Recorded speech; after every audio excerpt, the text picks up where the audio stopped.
The following segment is sponsored by JetPro Packers, Travel Life Essentials, where luxury meets utility. TSA Ready, brand name toiletries curated for the modern traveller. Available now on Amazon and jetpropackers.com. Please like, share and subscribe to this channel.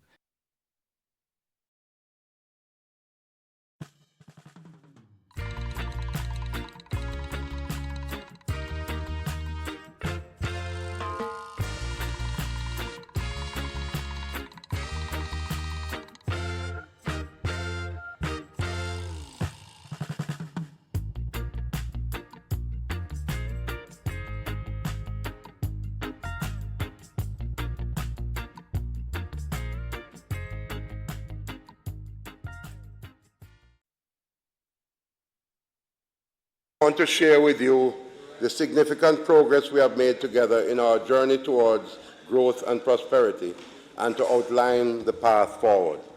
Through great sacrifice, we have achieved levels of fiscal stability not seen in Jamaica for many decades.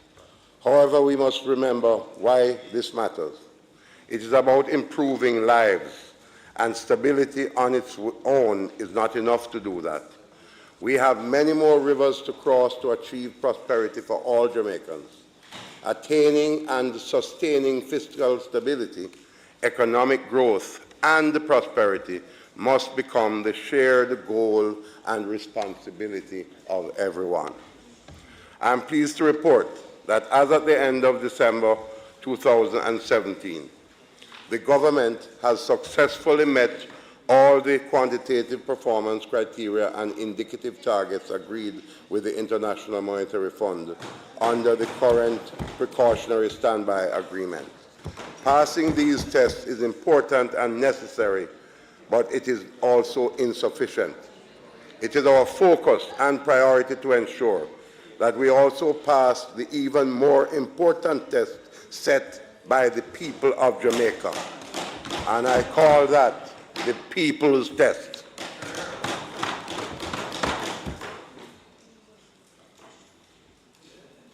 Mr. Speaker, I define the people's test as the test for a more prosperous society that the people can see, feel, and touch, which includes a growing economy with high levels of investment, safer communities, higher standards of living, more and better job opportunities, improved roads and infrastructure, particularly in our rural areas, a lower tax burden, a stable exchange rate, increased opportunities for personal and professional advancement, and meaningful access to affordable housing, as well as high-quality education and health care.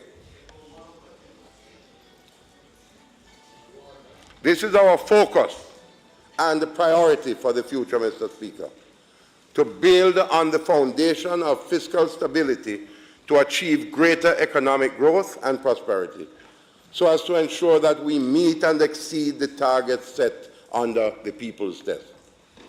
Mr. Speaker, with this brief introduction, I want to turn your attention to the structure of my presentation today.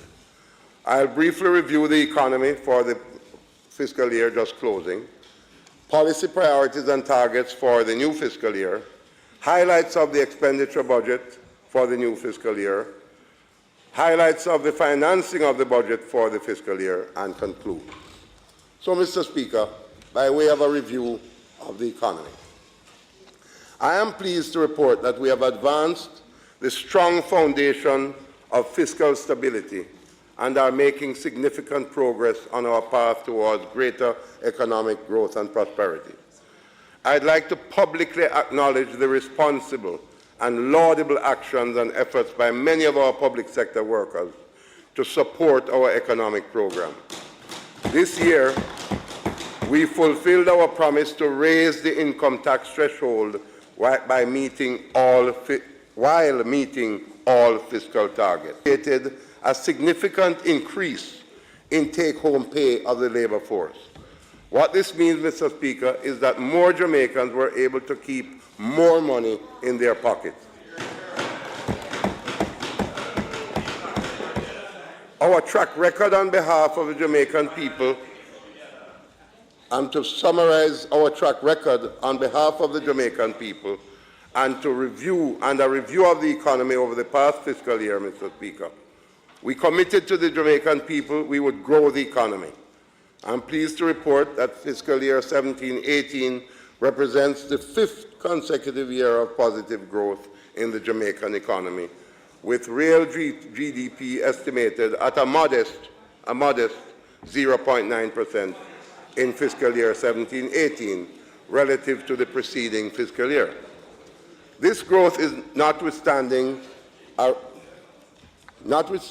record level of tourist arrivals, a boom in the construction sector that is taking place. You just look in the city and upwards into Midtown and further uptown, the signs of construction are everywhere, from cranes to ordinary apartment buildings and office buildings. There is a construction boom taking place in Jamaica today.